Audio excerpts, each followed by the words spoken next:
தமிழக பாஜகவுக்கு புதிய தலைவர் வரப்போறாரா அப்படின்ற கேள்வி இப்போ பெருசா எழுந்திருக்கு. என்ன காரணம்னு கேட்டீங்க அப்படின்னா, பாஜகவுல இப்போ உட்கட்சி தேர்தல் என்பது போயிட்டு இருக்கு. பல்வேறு மாவட்டங்கள் ஆரம்பிச்சு மாநிலங்கள் வரைக்கும் பல்வேறு கட்டமா தேர்தல் போயிட்டு இருக்கு. இந்த மாதம் இறுதிக்குள்ள பாஜகவுக்கு புதிய தேசிய தலைவர் வந்துருவாரு அப்படின்ற செய்தியும், அது மட்டும் இல்லாம தமிழகத்திற்கு ஒரு புதிய தலைவர் வரப்போறாரு அப்படின்ற ஒரு கருத்தும் நிலவிட்டு இருக்கு. இந்த கருத்துக்கு காரணம் என்ன அப்படின்னா, இங்க இருக்கக்கூடிய தமிழக மூத்த பாஜக தலைவர்களே இப்ப இருக்கிற மாநில பாஜக தலைவர் மீது கடும் கோபத்தில் இருக்காங்க.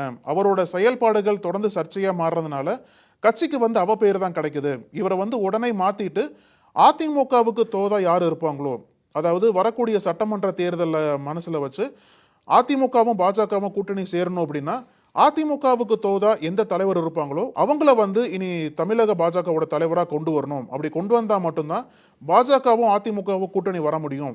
இப்ப இருக்கிற பாஜக தலைவரால அதிமுகவோட கூட்டணி வைக்க முடியாது. ஏன்னா அவர் இருந்தார் அப்படின்னா அதிமுக தலைவர்கள் கூட்டணிக்கு ஒத்துக்க மாட்டாங்க அப்படின்ற ஒரு கருத்துக்கள்லாம் உள்ள பேசிட்டு வராங்க.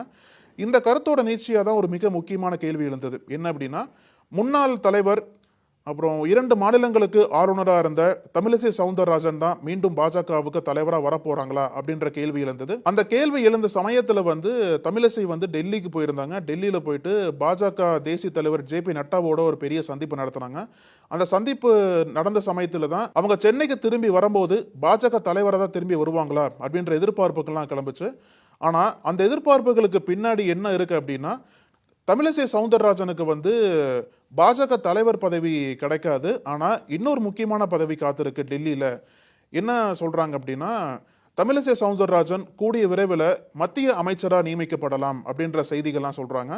இதுக்கு பின்னாடியும் பாஜக ஒரு கணக்கு வச்சிருக்காங்க. என்ன அப்படின்னா, அவங்களோட கம்யூனிட்டியை கவரணும், அதாவது தமிழிசையோட கம்யூனிட்டியை வரக்கூடிய தமிழக சட்டமன்ற தேர்தலை கவரணும் அப்படின்னா அவங்களுக்கு இந்த பதவியை கொடுத்தாகணும். ஏன்னா அவங்க ஒரு பெண், அதையும் தாண்டி இந்தியா முழுக்க அறிஞ்ச ஒரு மிக முக்கிய தலைவராக இருக்காங்க பாஜக பொறுத்தளவுல. இந்த மாதிரி ஒரு தலைவரை நம்ம டெல்லிக்கு அழைச்சிட்டு டெல்லியில மோடி மந்திரி சபையில ஒரு மத்திய அமைச்சர் பதவி கொடுத்தோம் அப்படின்னா அவரோட கம்யூனிட்டியோட சப்போர்ட் பாஜகவுக்கு நிச்சயம் தமிழக சட்டமன்ற தேர்தலில் கிடைக்கும் அப்படின்ற ஒரு கணக்கு பேசப்படுது. ஏன்னா இப்போ 2024 நாடாளுமன்ற தேர்தல் அப்பயும் சரி, தமிழிசை சவுந்தரராஜனோட கம்யூனிட்டி பாஜகவுக்கு ஒரு சில இடங்கள்ல பெரிய ஆதரவு கொடுத்தாங்க.